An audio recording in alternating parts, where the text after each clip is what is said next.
அனைவருக்கும் வணக்கம். Welcome to my YouTube channel Raju M. நான் உங்களோட ராஜமுருகன் பேசுகிறேன். என்னோட யூடியூப் சேனலில் கல்வி சம்பந்தமாக பல்வேறு வகையான காணொளிகள் பதிவிட்டு வருகிறேன். அதை தவிர மேலும் அப்ளிகேஷன் ப்ராசஸ், ஜாப் ரிலேட்டடான வீடியோஸும் போட்டு வருகிறேன். மேலும் மாணவர்களை ஊக்குவிக்கும் வகையில் தலை சிறந்த அறிஞர்கள், தலைவர்கள், விஞ்ஞானிகள் போன்றவர்களின் காணொளிகளும் பதிவிட்டு வருகிறேன். அதன் தொடர்ச்சியாக டாக்டர் ஏபிஜே அப்துல் கலாம் ஐயாவின் வாழ்க்கை வரலாறு அக்னி சிறகுகள் என்ற புத்தகத்தை காணொளி வடிவில் இத்தற்பொழுது கொடுத்து வருகிறேன்.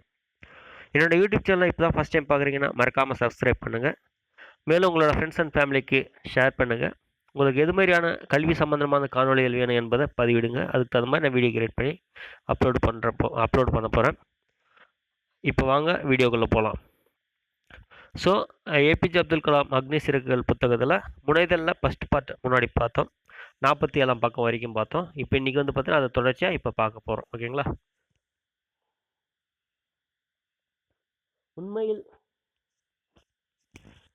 உண்மையில் சொல்லப்போனால் ஒரு அணுவுக்குள் எலக்ட்ரான்களை அழுத்தி வைப்பதன் மூலம் நொடிக்கு 1000 கிலோமீட்டர் அதிகரிக்கும் வேகத்தில் எலக்ட்ரான்கள் பயணம் செய்கின்றன. இந்த அளவுக்கு வேகமாக மாறக்கூடிய எலக்ட்ரானின் அசைவுத்தான் ஒரு அணுவை ஒரு திடமான கோளம் போல காட்டுகிறது. அதாவது வேகமாக சுழலும் மின்விசிறி வட்டமாக ஒரு தட்டு போல தெரிகிறதே, அதை போல. இப்படிப்பட்ட அணுக்களை நெருக்கி அடுக்கி விடலாம் என்பது சிரமமான காரியம். இந்த தன்மையால் தான் பொருட்களை அடையாளம் காண உதவும் வகையில் ஒரு திட வடிவம் கிடைக்கிறது. திடப்பொருளாக காணப்படும் எல்லாவற்றுக்குள்ளும் வெற்றிடம் உள்ளது.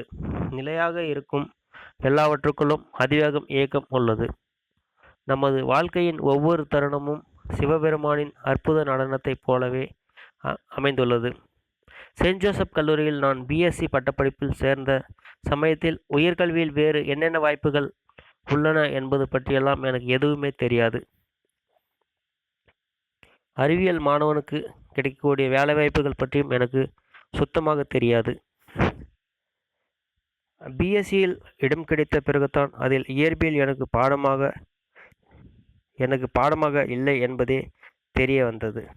எனது கனவுகள் நனவாக வேண்டுமென்றால் நான் பொறியியல் கல்வி பெற போயிருந்திருக்க வேண்டும். எனது இன்டர்மீடியட் படிப்பு முடிந்தவுடனேயே நான் பொறியியல் கல்லூரியில் சேர்ந்திருக்க வேண்டும். தலையை சுற்றி மூக்கை தொடுவது போல ஆகிவிட்டதே, என்ன செய்வது? இப்போதாவது தெளிவு பிறந்ததே என்று என்னை நானே தேர்த்தி கொண்டேன். தொழில்நுட்ப கல்வியில் தென்னகத்தின் மணிமகுடமாக கருதப்பட்ட MIT மெட்ராஸ் இன்ஸ்டியூட் ஆஃப் டெக்னாலஜியில் விண்ணப்பித்தேன். நானும் இந்த கல்லூரியில் தான் படித்தேன் என்பதில் எனக்கு ஒரு மிகவும் சிறப்பு. தெரிவு செய்யப்பட்டவர்கள் பட்டியலில் எனது பெயர் வந்துவிட்டது. ஆனால் இதில் சேருவது நிறைய செலவு பிடிக்கும் விவகாரம் ஆயிற்றே. என்ன செய்வது? சுமார் 1000 ரூபாய் அப்போது தேவைப்பட்டது. அவ்வளவு பெரிய தொகையை என் அப்பாவால் ஏற்பாடு செய்ய முடியாது. அந்த இக்கட்டான சந்தர்ப்பத்தில் எனக்கு பக்கபலமாக இருந்த என் சகோதரி ஜோஹரா அவருடைய தங்க வளையல்களையும் சங்கிலிகளை அடமான வைத்து எனக்கு பணம் கொடுத்தார். எனது திறமையில் எவ்வளவு நம்பிக்கை வைத்திருந்தால் என்னை படிப்பாளி ஆக்குவதில் இவ்வளவு உறுதியாக இருந்திருப்பார். அவரது அன்பிலும் அக்கறையிலும் நான் நெகிழ்ந்து விட்டேன். எனது சுய சம்பாதத்தில் அந்த நகைகளை மீட்டு கொடுப்பேன் என்று சங்கல்பம் செய்து கொண்டேன். அந்த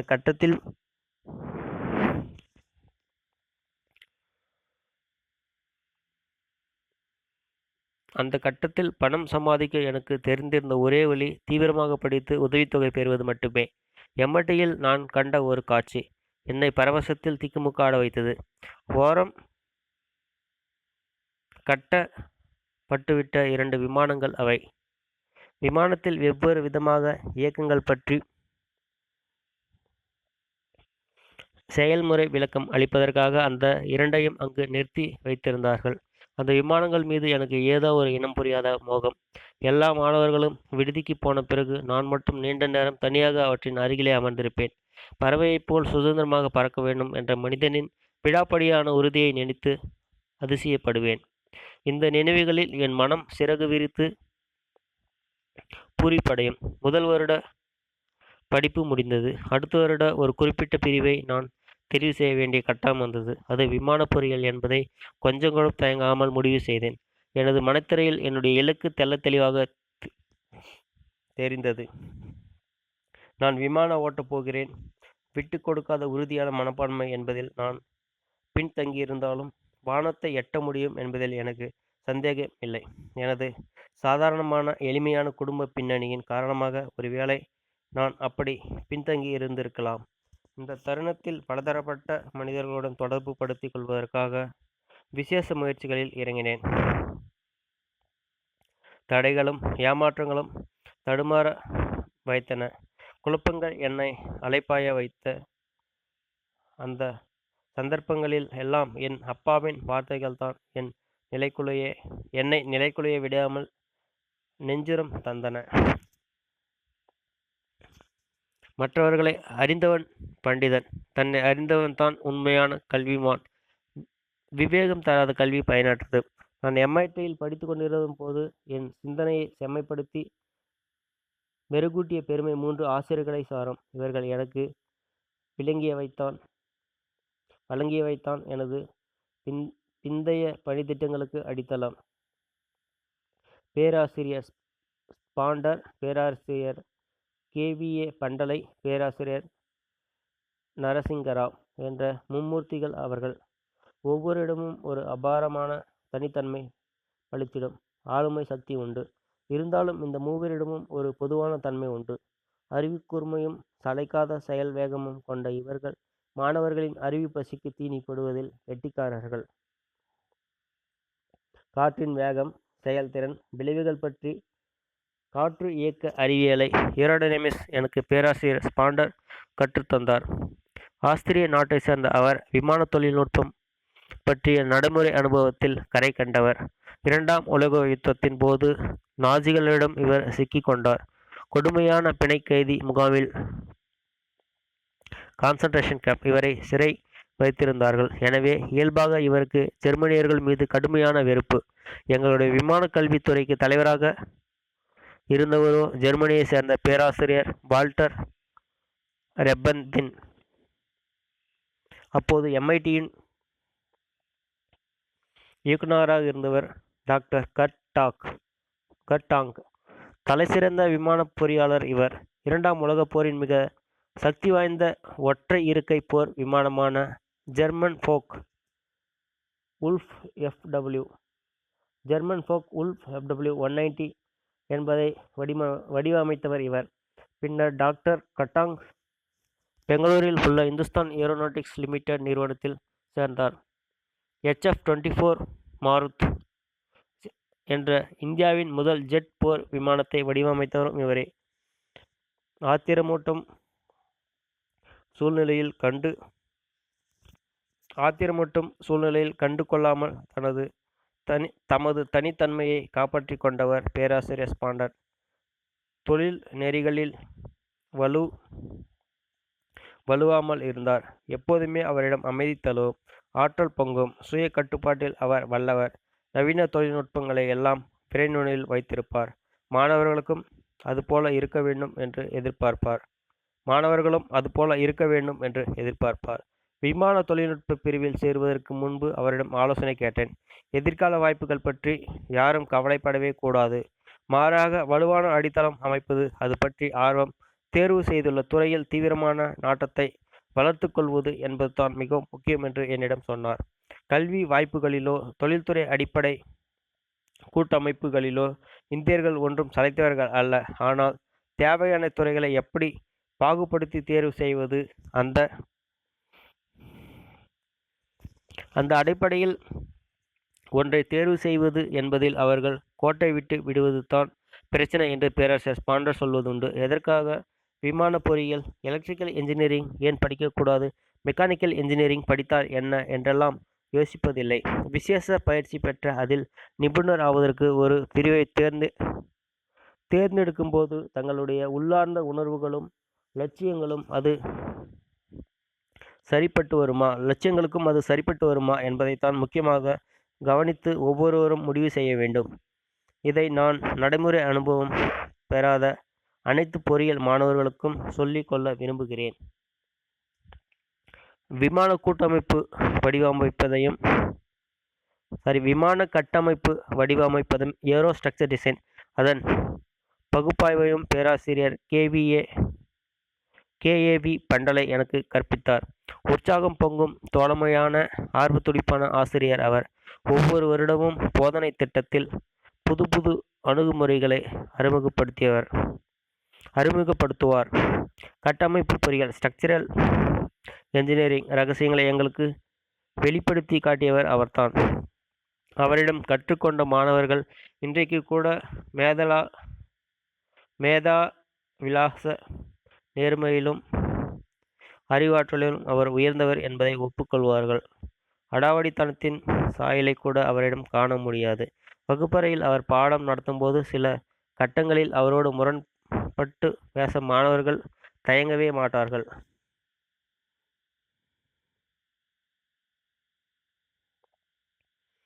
பேராசிரியர் நரசிங்கராவ் ஒரு கணித வல்லுநர். அவர் பாட ரீதியிலான காற்றியல் அறிவியலை தியரட்டிக்கல் ஏரோடைனமிக்ஸ் எங்களுக்கு கற்றுக் கொடுத்தார்.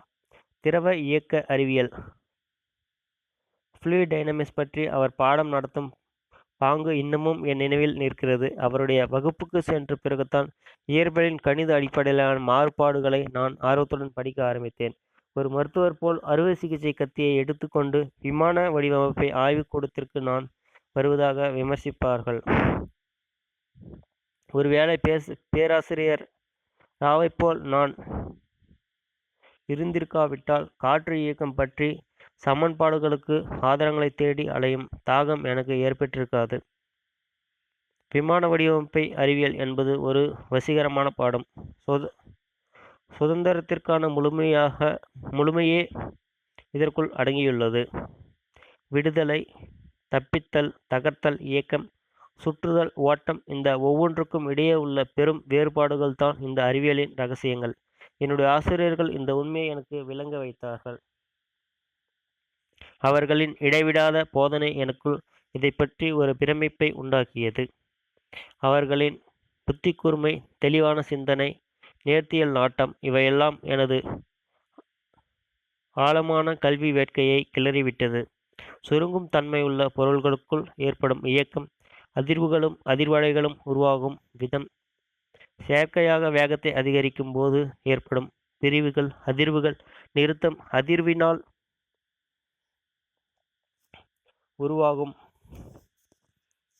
பின்தள்ளும் உந்துவிசை போன்ற பல நுட்பங்களை எல்லாம் கற்றுக்கொள்ளும் ஆர்வம் பொங்கியது. இப்படிப்பட்ட எண்ணங்கள் எல்லாம் மனதில் ஒன்று திரண்டன. பல்வேறு விமானங்களின் கட்டமைப்பு தொடர்பான அம்சங்களில் அதிகமான அர்த்தங்கள் பொதிந்திருப்பதாக தோன்ற ஆரம்பித்தன. வெவ்வேறு துறைகளில் நிபுணர்களான 3 ஆசிரியர்களும் எனக்கு முழுமையான விஷய ஞானத்தை வழங்கினார்கள். 3வது 4வது வருடம் MITயில் எனக்குள் புது வடிவம் உருவான முக்கியமான காலகட்டம். என் வாழ்க்கையின் பிற்பகுதியில் பெரும் தாக்கத்தை உருவாக்குவதற்கு அடித்தளம் இட்டதும் இதே காலகட்டம்தான். புதிய அரசியல் சூழ்நிலையில் தொழில்துறையில் வெகு வேகமாக முன்னேற்றம் ஏற்பட்டது. எனது கடவுள் நம்பிக்கை அறிவியல் அடிப்படையிலான சிந்தனைக்கு சரிப்பட்டு வருமா என்பதை நான் பரிசித்து பார்க்க வேண்டிய கட்டம் வந்தது. மெய்ஞானமும் விஞ்ஞானமும் ஒன்றுக்கொன்று முரண்பட்டதல்ல என்பது பொதுவான கருத்து. அறிவியல் பூர்வமான அணுகுமுறை மட்டுமே ஞானம் பெறுவதற்கு ஒரே அணுகுமுறை என்பதே ஏற்றுக்கொள்ளப்பட்ட கருத்தாக இருந்தது. அப்படியானால் கண்ணால் பார்க்க முடியும் விஷயங்கள் மட்டும்தான் இறுதியான உண்மை. ஆன்மீகம் என்பது அப்படி இல்லையோ என்ற ஆச்சரியம் எழுந்தது. வாழ்க்கை நெறிமுறை என்பது வேறு ஒன்றோடு தொடர்புபடுத்தி பார்க்கப்படும் விஷயம்தானா? ஞானம் பெறுவதும் உண்மை அடைவதும் சிந்திப்பதன் மூலம் மட்டும் தான் சாத்தியப்படுமா? இந்த கேள்விகள் எல்லாம் என்னை ஆச்சரியத்தில் ஆழ்த்தி என் ஆன்மீக தேடலையும் அறிவியல் நம்பிக்கைகளையும் கேள்விக்குறி ஆக்கின. நான் இறை நம்பிக்கை உணர்வுகளுடன் வளர்க்கப்பட்டவன்.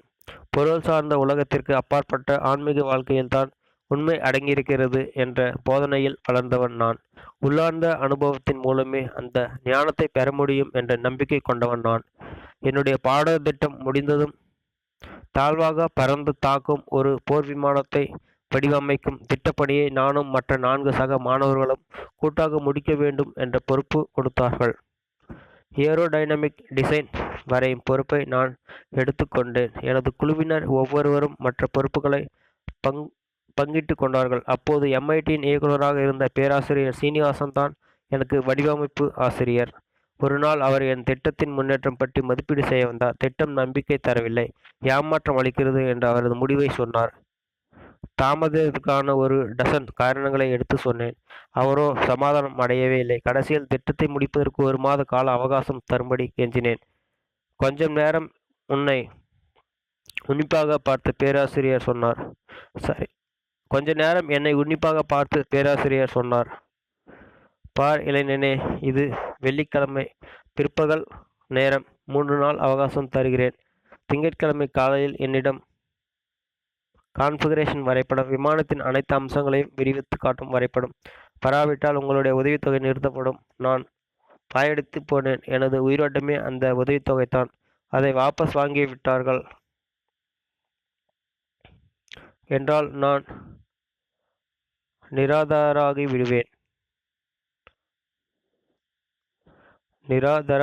விடுவேன்.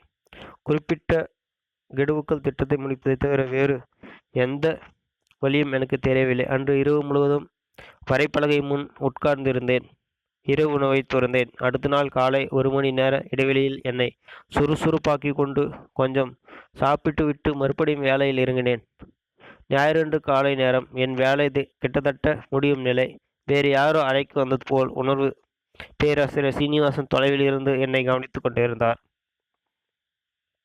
ஜிம்கானா கிளப்பில் இருந்து நேரடியாக வந்திருந்ததால் டென்னிஸில் இருந்தார். என் வேலையின் முன்னேற்றத்தை பார்ப்பதற்காக அறைக்குள் நுழைந்தார். என் வேலையை ஆராய்ந்த பிறகு பாசத்துடன் என்னை கட்டி தழுவிக்கொண்டு முதுகில் தட்டி கொடுத்து பாராட்டினார். உங்களை ஒரு நெருக்கடியான மன உளைச்சலுக்கு ஆளாக்கி விட்டேன் என்பது எனக்கு தெரியும். சாத்தியமில்லாத கெடுவுக்குள் வேலையை முடிக்க வேண்டும் என்று சொல்லியிருந்தேன். மன இறுக்கத்திற்கு இடையேயும் இவ்வளவு கச்சிதமாக முடிப்பீர்கள் என்று நான் எதிர்பார்க்கவே இல்லை என்று புகழ்ந்தார். எனது திட்டப்பணியின் எஞ்சிய காலத்தில் MIT தமிழ் சங்கம் ஏற்பாடு செய்திருந்த ஒரு கட்டுரை போட்டியில் கலந்து கொண்டேன். தனது தாய்மொழி தமிழின் தொன்மையில் பெருமிதப்படுகிறேன். இராமாயண காலத்திற்கு முந்தைய அகத்திய முனிவர் காலத்திலேயே தமிழ் செழித்திருந்தது. கிறிஸ்துவர் பிறப்பதற்கு 5 நூற்றாண்டுகளுக்கு முன்பே அதன் இலக்கியங்கள் பிறந்திருந்தன. இலக்கண மேதைகளும் புலவர்களும் தமிழை செம்மைப்படுத்தி இருக்கிறார்கள் என்று சொல்லப்படுகிறது. அதன் தெள்ளத்தெளிவான தத்துவ நெறி உலகெங்கும் போற்றப்படுகிறது. இந்த அருமையான மொழிக்கு அறிவியல் அந்நியப்பட்டு விடக்கூடாது என்பதில் நான் குறியாய் இருந்தேன். நமது சொந்த விமானத்தை நாமே உருவாக்குவோம் என்ற கட்டுரையை தமிழில் எழுதினேன். அதற்கு அபார வரவேற்பு. போட்டியில் முதல் பரிசை வென்றேன். ஆனந்த விகடன் ஆசிரியர் தேவன் எனக்கு முதல் பரிசு வழங்கினார். MIT வாழ்க்கையில் என் மனதில் ஆழமாக பதிந்த ஒரு சம்பவம் பேராசிரியர் ஸ்பாண்டர் சம்பந்தப்பட்டது. அது எங்களின் பிரிவு உபசார நிகழ்ச்சியின் போது அம்சமாக மாணவர் குழுவினரோடு புகைப்படம் எடுத்துக்கொள்ள தயாராக இருந்தோம். பட்டப்படிப்பு முடித்த மாணவர்கள் அனைவரும் 3 வரிசையாக நின்றிருந்தோம். பேராசிரியர்கள் முதல் வரிசையில் அமைந்திருந்தார்கள். சடார் என்று பேராசிரியர் ஸ்பாண்டர் எழுந்து என்னை தேடினார். நான் 3வது வரிசையில் நின்று கொண்டிருந்தேன். இங்கு வந்து என்னுடன் முதல் வரிசையில் உட்காருங்கள் என்றார். அவரின் அழைப்பு என்னை ஆச்சரியத்தில் ஆழ்த்தியது. என்னுடைய தலை சிறந்த மாணவன் நீங்கள். எதிர்காலத்தில் உங்களுடைய ஆசிரியர்களுக்கு புகழ் சேர்ப்பதற்கு கடும் உழைப்பு உங்களுக்கு துணை நிற்கும். அந்த பாராட்டில் தர்ம சங்கடப்பட்டாலும் அந்த அங்கீகாரத்தால் பெருமையடைந்து பேராசிரியர் ஸ்பாண்டருக்கு பக்கத்தில் உட்கார்ந்து கொண்டேன். கடவுள் உங்களுடைய நம்பிக்கையாகவும் ஜீவனமாகவும் வழிகாட்டியாகவும் இருந்து உங்களுக்கு எதிர்காலத்தை நோக்கிய பயணத்தின் ஒவ்வொரு அடியிலும் ஒளி வழங்கட்டும் என்று உள்முக பார்வை கொண்ட அந்த மேதை எனக்கு ஆசி வழங்கினார். இந்துஸ்தான் ஏரோநாட்டிக்கல் லிமிடெட் நிறுவனத்தில் பயிற்சி பெறுவதற்காக MITயில் இருந்து பெங்களூர் சென்றேன். அங்கு ஒரு குழுவோடு சேர்ந்து என்ஜினை அக்குவேறு ஆணிவேராக பிரித்து போட்டு சரி செய்யும் வேலையில் ஓவராலிங் ஈடுபட்டேன். விமான என்ஜினை கைகளால் தொட்டு துளாவி கழட்டி மாட்டியதில் நிறைய கற்றுக்கொள்ள முடிந்தது. வகுப்பறையில் கற்றுக்கொண்ட கோட்பாட்டை கண்ணெதிரே செயல்படுத்தி பார்க்கும் அனுபவம் புதுமை பொங்கும் அற்புதம். ஊர் பேர் தெரியாதவர்கள் நிறைந்த கூட்டத்தில் எதிர்பாராத விதமாக தென்பட்ட பழைய தோழனை தேடி ஓடுவதைப் போல் பரவசம் அது. பெங்களூரில் உள்ள இந்துஸ்தான் ஏரோநாட்டிக்ஸ் லிமிடெட் தொழிற்சாலையில் பிஸ்டன் என்ஜினையும் டர்பன் என்ஜினையும் ஓவராலிங் செய்தேன். வாயு இயக்கத்தின் கேசியமே சிக்கலான அம்சங்கள், அது பரவும் விதம், எரிந்த பின் அதன் செயல்பாடு போன்றவற்றை நுட்பமாக கவனித்தேன். ரேடியல் என்ஜின் செயல்பாட்டு முறையிலும் நான் பயிற்சி பெற்றேன். கிராங்க்சாஃப்ட் செயல்பாட்டில் ஏற்படும் தேய்மானத்தை குறைப்பது எப்படி என்பதை கற்றுக்கொண்டேன். அதிக சக்தி ஊட்டப்பட்ட என்ஜினில் நிலையான ஃபேன் ஒன்று சுற்றும்போது என்னென்ன மாற்றங்கள் ஏற்படும் என்று வரையறுத்தேன். ப்ரெஷர் கண்ட்ரோல் சிஸ்டம், வேகத்தை அதிகப்படுத்தும் மற்றும் கட்டுப்படுத்தும் சாதனங்களை கையாண்டு அவற்றை தெளிவாக அறிந்து கொண்டேன். விமானத்தை பறக்க வைக்கும் ப்ரொப்பல்லர் என்ஜின்கள் மற்றும் அது தொடர்பான விஷயங்கள் எல்லாமே சுவாரஸ்யமானவை. ப்ரொப்பல்லர் பிளேடுகளின் நுணுக்கமான தன்மைகள் பற்றி இந்துஸ்தான் ஏரோநாட்டிக்ஸ் நிறுவனத்தின் தொழில்நுட்ப உதவியாளர்கள் எனக்கு விளக்கிச் சொன்னது இன்று கூட நினைவுக்கு வருகிறது. அவர்கள் எல்லாம் பெரிய பல்கலைக்கழகங்களில் படித்தவர்களும் அல்ல. தங்களின் மேலதிகாரியான என்ஜினியர் சொல்வதை மட்டும் அப்படியே நடைமுறைப்படுத்துபவர்களும் அல்ல. வருடக்கணக்காக அவர்களின் கைகள் அந்த நுட்பத்திலேயே லாவகமாக சுழன்று சுழன்று நர்த்தனம் புரிவதால் ஏதோ ஒரு உள்ளார்ந்த உத்வேகம் போன்ற சக்தி படைத்தவர்கள் அவர்கள். HALல் பயிற்சி முடிந்து MITயிலிருந்து விமான பொறியியல் பட்டதாரியாக நான் வெளியே வந்தபோது எனக்காக 2 வித வேலைவாய்ப்புகள் காத்திருந்தன. இந்த இரண்டுமே வான வீதியில் சிறகடிப்பது என்ற எனது நீண்ட கால கனவை நனவாக்கக்கூடியவை. ஒரு வாய்ப்பு விமானப்படையில், அடுத்தது பாதுகாப்பு அமைச்சகத்தின் தொழில்நுட்ப வளர்ச்சி மற்றும் உற்பத்தி விமானம் இயக்குநரகத்தில் director of technical development and production DT&P வேலை. 2 வேலைகளுக்கும் விண்ணப்பித்தேன். ஏறக்குறைய ஒரே சமயத்தில் 2 இடங்களிலிருந்து நேர்முக தேர்வுக்கு வரும்படி அழைத்திருந்தார்கள். விமானப்படை தேர்வாணையம் என்னை டேராடூனுக்கு வர சொல்லி இருந்தது. பாதுகாப்பு அமைச்சகத்தின் DT&P ஏர் பிரிவிலிருந்து தில்லிக்கு வரும்படி அழைத்திருந்தார்கள். கோரமண்டல் கடற்கரையை சேர்ந்த இந்த பையன் வடதிசையை நோக்கிய ரயிலில் புறப்பட்டான். நான் போக வேண்டிய இடம் 2000 கிலோமீட்டர் தொலைவுக்கு அப்பால் இருந்தது. என்னுடைய தாய் திரு நாட்டின் விசாலமான பூமியை நான் எதிர்கொள்ளும் முதல் அனுபவம் அது. நன்றி. அடுத்த வீடியோவில் பார்த்தீங்கன்னாக்கா நாம் ஒரு எக்ஸ்பிரஸ் ரயில் பற்றி, கிராண்ட் ட்ரங்க் எக்ஸ்பிரஸ் ரயில் பற்றி அவருக்கு சொல்லிக்கிறத பார்ப்போம். இது மிகவும் சிறப்பான ஒரு வீடியோ அமையும் என்பதில் எந்த ஒரு மாற்றமும் இல்லை. நன்றி.